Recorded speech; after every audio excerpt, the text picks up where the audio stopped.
జై శ్రీరామ్, జై శ్రీకృష్ణ. హాయ్ అండి, అందరు ఎలా ఉన్నారు? బాగున్నారా?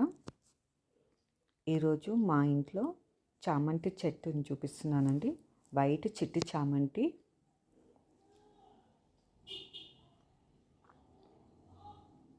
ఈరోజు ఈ ఫ్లవర్స్ అన్నీ కట్ చేస్తున్నాను. మొగ్గలు కొన్ని ఎండిపోతున్నాయి, అందుకే ఈరోజు ఫ్లవర్స్ అన్నీ కట్ చేసేస్తున్నాను. అవి ఒక బంచెస్ లాగా ఉన్నాయండి.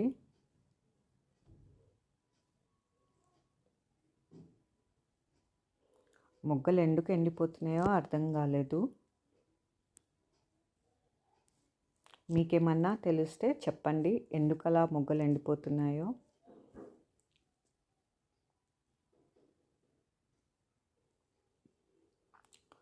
బహుశా తొట్టి చిన్నగా ఉండడం వలన అని అనుకుంటున్నాను. చాలా చిన్నగా ఉంది తొట్టి. చెట్టు చాలా పెద్దగా ఉంది. చాలా ఫ్లవర్స్ వచ్చాయండి. చూడాలి మొగ్గలు విప్పుకుంటాయో లేవో, ఎలాగే ఎండిపోతాయో చూద్దాం.